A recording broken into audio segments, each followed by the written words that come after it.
Գալոց է նովին մարմնով և փառոքոր, հիդատելս կենթանիս եվս մեռյալս, որո թագավորությունն ոչ քո վախճան։ Գալու է նույն մարմնով և հոր փառքով, դատելու ապրողներին և ննջեցյալներին, որի թագավորությունը անվերջ է։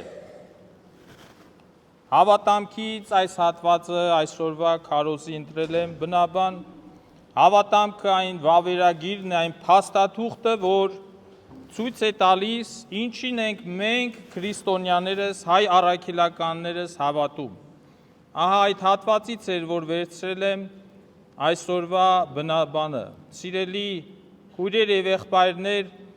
մեծ պահքի 6-րդ կիրակին կոչվում է Գալստյան կիրակի։ Մեր Սուրբ եկեղեցին սովորեցնում է մեզ, որ մեր Տեր Հիսուս Քրիստոս փառավորապես, փառավոր կերպով, ինչպես համբարձվեց երկինք, մի օր էլ երկնքից իջնելու է գալու, դատելու ապրողներին և ննջեցյալներին։ Սա բացարձակ ճշմարտություն է Տիրոջ երկրորդ գալստի համար ասված հանգամանք, որ գրված է, հիմնավորված է Աստվածաշնչում։ Աշխարհի ստեղծող Աստված մարդկության դատավորն է, և նա փրկելու է արդարներին և մեղավորներին պատժելու է։ Հիմա առհասարակ ինչ է կատարվում ամենուրեք, ամեն տեղ։ Գրեթե ամեն մեկը ապրում է իր կյանքը այնպես, կարծես իր համար երբեք էլ չկա և չի լինելու վախճան։ Այսօրվա մարդուն կարծես ոչինչ չի հետաքրքրում, բացի սեփական եսասիրությունից և կրքերը հագեցնելուց։ Այլ բան չի հուզում մարդուն այս երկու հանգամանքից՝ սեփական անձը և սեփական կրքերը։ Աստվածաշունչը ասում է. մենք ամենքս Քրիստոսի ատյանի առջև պիտի կանգնենք, որպեսզի յուրաքանչյուրը ստանա նախկինում իր կատարած բարի կամ չար գործերի հատուցումը։ Ինչ է ասված, ինչ է ասում սա, ինչ է նշանակում սա։ Եկեք հասկանանք, ինչի մասին է խոսքը։ Ոչ թե պարզ, հասարակ, դատավորի առջև ենք դատվելու, այլ աշխարհի ստեղծողի Աստծու առաջ, երկնքի և երկրի ստեղծող Աստծո ամենատես հայացքի առջև ենք կանգնելու դատաստանի օրը ամեն մեկս, որ գիտի մեր սրտերը և բոլոր մեր գաղտնիքները։ Մեր դատավորը, այո, պիտի լինի Աստված, որ ամենասուրբ և ամենակատարյալն է, իսկ դատաստանը լինելու է ոչ թե հայր գթության և Աստված ողորմության, այլ լինելու է խիստ, անաչառ դատաստան, ինչպես որ Սաղմոսերգուն ասում է. վրեժխնդիր է Աստված։ Հիսուս պիտի դատի մեզ, թե որքան անգամներ ենք իրեն անարգել, նախատել, բարկացրել մեր բազում հանցանքների պատճառով։ Տերը մեզ պիտի դատի մեր ամեն մի խոսքի, մեր կատարած բոլոր քայլերի, մեր տեսած, մեր լսածի համար։ Եթե այսօրվանից չմտածենք սրա մասին, մեր վերջը լինելու է կործանարար։ Եթե այսօր չթոթափվենք մեր ծանրագույն մեղքերից, Աստված չի ներելու ոչ ոքիս։ Երբ որ Աստծո ողորմության և գթության ժամանակը լրանում է, սպասվում է և սկսվում է արդարության և վրեժխնդրության ժամանակը։ Առակաց գրքում ասված է. Աստծո ահեղ դատաստանի ժամանակ ոչ ոք և ոչինչ չի խնայվելու մեզ։ Սիրելի քույրեր և եղբայրներ, հավատացյալներ, իսկ ով գիտի կամ ով կարող է իմանալ կամ ասել, թե ինչպես կլինի սեփական դատաստանը, իր դատաստանը ամեն մեկիս։ Ու եթե դադարենք մտածել ահեղ դատաստանի մասին, ինչի կնմանվենք, կնմանվենք կենդանական աշխարհին, անբան անասուններին։ Եթե սուրբերը, որ ոչ թե եւ ոչ մի քիչ շատ ապրում են քիչ թե շատ իրենց կյանքը Աստծո պատվիրանների կատարելով, սարսափում էին սուրբերը Աստծո ահեղ դատաստանի մասին լսելով, ուրեմն մենք ինչպես պիտի լինենք այն մասին լսելուց եւ իմանալուց հետո։ Բոլոր սուրբերը, գրեթե բոլորը միաբերան ասում էին հետևյալ խոսքերը. Վայ ինձ, վայ ինձ, վայ ինձ, Տեր, ինչպես քո ատյանի առջև պիտի կանգնեմ ես։ Անկարելի է խուսափել Աստծո արդար դատաստանից։ Ու դատաստանի ժամանակ հարց է հնչելու մեզանից ամեն մեկին Աստված ասելու է. դու քրիստոնյա ես եղել, բայց ծառայել ես չարին, խոստացել ես հրաժարվել չարից, բայց չես հրաժարվել, խոստացել ես պահել Աստծո պատվիրանները, բայց կատարել ես չար արարքներ։ Տերը կասի մեզ, քո կյանքը ապրել ես ատելությամբ, ապրել ես նախանձով, չարի կամքը կատարելով, վատ ցանկություններ ես ունեցել, վրեժխնդիր ես եղել, հափշտակել ես, ունեցել ես վախեր, զրկել ես, խարդախ ես եղել, եղբայրասեր չես եղել, քո հավատքի եւ կրոնի դեմ վատ խոսքեր ես ասել, եկեղեցում գայթակղել ես մյուսներին, երես ես թեկել Աստծուց, կռապաշտ ես դարձել, եւ այսքանով հանդերձ ոչ թե միայն ինքդ քեզ ես վատություն արել, այլ քո վատ օրինակով ուրիշներին ես մոլորեցրել եւ սայթակեցրել։ Միթե սա է քո չարից հրաժարվելը սա է, այսպիսի կյանքով ես միթե արդարանալու։ Այո, այս հարցը լսելու ենք ամեն մեկս մեր դատաստանի ժամանակ։ Չար սատանան միայն կրկնում եմ, մեղք է գործել, չարը գործել է մեկ մեղք, հպարտություն, որի պատճառով հավիտյանս հավիտենից անվերադարձ դատապարտվեց դժոխքին։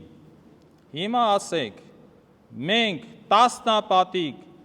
հարյուրապատիկ մեղքեր են գործում այստեղ թե այնտեղ, հարց տանք ինքներս մեզ, արդյոք ուր է գնալու մեր հոգին, մտածենք այս մասին ու թոթափվենք մեր մեղքերից հենց այսօր։ Պատկերացնում եք մեղավորի հոգին Հիսուսի առջև կանգնած։ Հիսուսը նրան ասում է. ես Հիսուսն եմ, ես եմ Հիսուսը եւ քո ստեղծողը։ Հիշում եք Պողոս առաքյալը միայն այս խոսքերը լսելով, առանց Հիսուսին տեսնելով ձիու վրա ընկավ, ձիու վրայից ընկավ եւ աչքերը կուրացավ։ Ուրեմն ինչ պիտի լինի մեղավոր հոգու հետ, երբ Քրիստոս իր մեծ փառքով կանգնի նրա առաջ եւ ասի. ես եմ Հիսուսը, քո ստեղծողն եմ եւ դու ինձ անարգողն ես, իմ անունը ոտնատակ տվողն ես, ես քեզ ստեղծեցի, քեզ փրկեցի, բազում փորձություններից փրկեցի, չարչարանքներից եւ մահից, քեզ անչափ սիրեցի, բարերարություններ կատարեցի հենց քեզ համար ես չարչարվեցի եւ խաչվեցի, իսկ դու իմ այսքան բարիքների դիմաց ինչ արեցիր։ Ինձ սիրելու փոխարեն աշխարհի անարգանքները նախընտրեցիր եւ սիրեցիր։ Աստծուն սիրելու փոխարեն մեղքը եւ հանցանքը սիրեցիր։ Ուր է քու կուտակածը, ուր է քո հարստությունները, որ այդքան շատ էիր սիրում և պաշտում, ինձանից առավել, կասի Հիսուս, ուր են չկան նրանք, չկան, որովհետև այն, ինչ դու սիրել ես, ժամանակավոր են եղել քեզ համար, ինչպես առակաց գրքում է գրված, որ դատաստանի օրը քեզ չի խնայվելու և ներվելու քո արածների համար։ Եվ Աստված դատաստանի օրը ասելու է քեզ, ամեն մեկիս, որ մեղավոր հոգուն չուզեցիր ինձ, չսիրեցիր ինձ, ուրեմն կորչիր աչքիցս հեռու, քանի որ չսիրեցիր և չպաշտեցիր իմ խոսքերը, ինձ վրա ծիծաղեցիր, հիմա ժամանակն է դատվելուդ, հիմա պիտի արժանանաս դժոխքի հավիտենական կրակների մեջ այրվելու, գնալու սատանայի մոտ, ում ամբողջ կյանքդ սիրել ես և ընդունել։ Սիրելի հավատացյալներ, եղբայրներ և քույրեր, Աստված հեռու տանի, Աստված հեռու տանի, այս պահից, այդ պահից, ամենքիս, այս սարսափելի տեսարանից հեռու պահի, եթե ուզում ենք երբեք ու երբեք չհայտնվել այս սոսկալի պատիժների առջև իրավիճակում, մտածենք այս մասին ու շատ լուրջ մտածենք, քանի որ դարձի գալով, շրջվելով դեպի Աստված, ինչպես կարդում ենք Սիրաքի գրքում այն տողերը, որ ասվում է քո բոլոր գործերի մեջ հիշիր վախճանդ և երբ որ հիշես վախճանդ, խելոք կապրես և խելացի։ Ամեն բանից առաջ, ինչպես առաքյալն է ասում, նախքան Աստծո դատաստանի առջև կանգնելը մենք մեզ պիտի դատենք։ Մեր կյանքի հաշվետվությունը ներկայացնելուց առաջ լավ պիտի մտածենք, արդյոք մաքուր է մեր խիղճը և հոգին, աղտեղից մաքուր է մեր ներսը, թե ոչ։ Մեծ պահքի, մեծ պահոց ընթացքում այս ընթացքը լավագույն առիթ է դարձել մեզ համար մաքրվելու, սրբվելու մեղքերի կեղտից, լվանանք և մաքրենք մեր հոգիները ճշմարիտ զղջումով և ապաշխարանքով, խոստովանությամբ, փոխենք, այլափոխենք, բարեփոխենք մեր կյանքը, շտկենք մեր վարքը, ապրենք Աստծուց մեզ տված կյանքը հնարավորինս քրիստոնեական կյանքով։ Այսպես անելով, ոչ թե միայն կխուսափենք Աստծո ահեղ դատաստանից, այլև կլսենք մեր ականջին շոշափող բառեր, հաճելի բառեր, եկեք վայելեք Աստծո արքայությունը։ Պողոս առաքյալը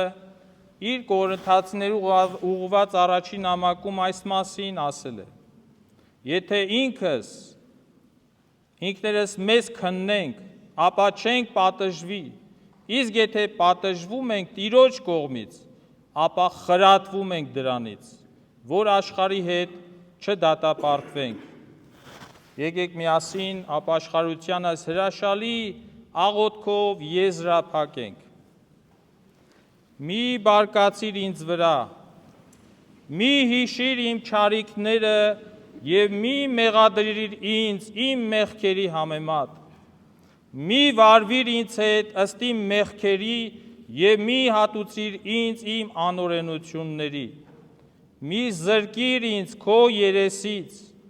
և մի դատապարտիր ինձ, քանի որ ես ինքս գիտեմ, հանցավոր եմ, իմ մանկուց սկսած և պատասխան եմ տալու քո առջև, բայց դու թագավորների թագավոր Աստված, հզոր և անօխակալ, ներիր ինձ, մեղավոր և անօրեն քո զավակի մեղքերը, քանի որ քո առատ բարերարությամբ այժմ և երևում է դա, երբ ողորմում ես ինձ, ես զգում եմ, որ արժանի չեմ քո ողորմությանը, երբ ինձ ցույց ես տալիս գթությունդ, որ արժանի եմ տանջանքների և պատիժների, քանի որ իմ բոլոր օրերը անցկացրեցի չարության մեջ, քո պատվիրանները չկատարելով։ Շնորհիր ինձ աջակողմյան դասի ավազակի նման արժանացրու քո սիրելիներիդ հետ և սուրբերիդ հետ բնակվելու, նրանց հետ արժանանալու քո երկնային արքայության մեջ, որպեսզի նրանց հետ փառավորեմ քեզ Հոր և Սուրբ Հոգուդ հետ միասին,